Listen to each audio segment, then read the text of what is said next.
জুবিনদাৰ অকাল বিয়োগত আমি সকলো মৰ্মাহত হৈছোঁ, সমগ্ৰ অসম মৰ্মাহত হৈছে।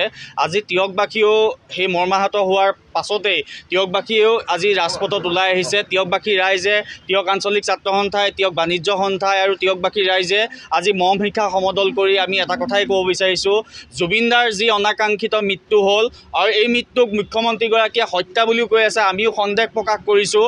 তাৰ পাছত আমি কৈ আছোঁ যে ইয়াত ন্যায় হ'ব লাগে, জুবিনদাই ন্যায় পাব লাগে।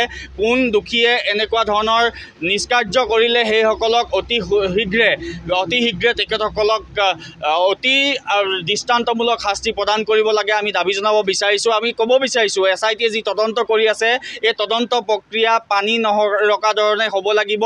ইয়াত কোনো বিসংগতি থাকিব নালাগিব। যিখন চাৰ্জশ্বিট প্ৰদান কৰিব সেই চাৰ্জশ্বিটখন অতি কঠোৰ হ'ব লাগিব আৰু জুবিনদাই যাতে ন্যায় পায় আমি সকলোৱে কামনা কৰিছোঁ। আমি দেখিবলৈ পাইছোঁ যিটো বৰ্তমান চৰকাৰত থকা দল, এই দলটোৱে বৰ্তমান ৰাজপথত নামি আহিছে।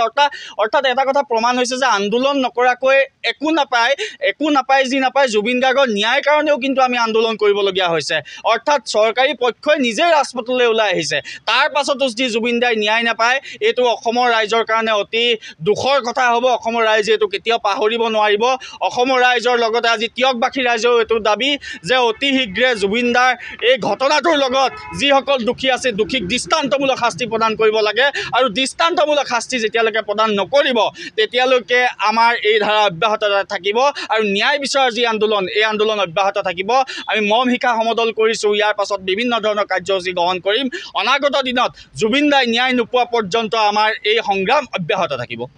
জাষ্টিছ ফৰ জুবিন গাৰ্গ এই শ্লোগান লৈ আজি আমি ৰাজপথত তেনেদৰে ছাত্ৰ সন্থাৰ উদ্যোগত হোৱা মম শিখা সমদলত আমি অংশগ্ৰহণ কৰিছোঁ।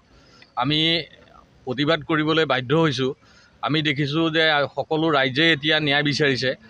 ন্যায় মানে কি? ন্যায় হৈ যি সত্যৰ ওপৰত প্ৰতিষ্ঠিত হ'ব লাগিব। পুলিচৰ প্ৰতিবেদন, আৰক্ষীৰ যি প্ৰতিবেদন সেই প্ৰতিবেদন ঢিলা হ'লে নহ'ব।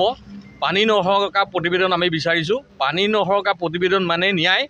ইয়াত সোপা ঢলা নীতি দি কাৰোবাক যদি বচাব বিচাৰে তাৰ বিৰুদ্ধে আমি পুনৰ প্ৰতিবাদ কৰিম। আজি এনেদৰে আমি এই আহ্বান জনাইছোঁ। আমি ৰাজ্য চৰকাৰ, কেন্দ্ৰীয় চৰকাৰক ইয়াৰ পৰা সকীয়াই দিব বিচাৰিছোঁ যে আইনৰ নামত, ন্যায়ৰ নামত আইনৰ কথা বতৰাবোৰ যদি বেলেগ ফাললৈ লৈ যাব বিচৰা হয়, ৰাজপথলৈ যদি ৰাজনৈতিক দল নামি আহি পেলাই ৰাইজক বিভ্ৰান্ত কৰিব বিচৰা হয়, তেনেকুৱা ধৰণৰ বিভ্ৰান্ত আমি নহওঁ আৰু আমি সকলোৱে একগোট হৈছোঁ। জুবিন গাৰ্গৰ ন্যায়, জুবিন গাৰ্গৰ হত্যা কেনেকৈ হ'ল, কিয় কৰা হ'ল, কোন জড়িত আছিল, জুবিন গাৰ্গক লৈ কিয় এনেকুৱা পৰিকল্পনা কৰা হ'ল, কিয় ষড়যন্ত্ৰ। গতিকে এই ষড়যন্ত্ৰৰ যিসকল জড়িত আছে সেইসকলক আমি শাস্তি দিব, দৃষ্টান্তমূলক শাস্তি দিব লাগিব।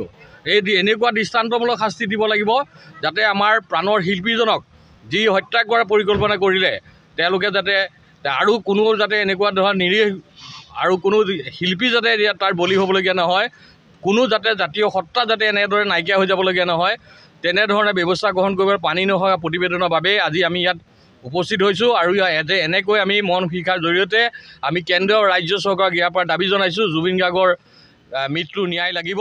Justice for Zubeen Garg.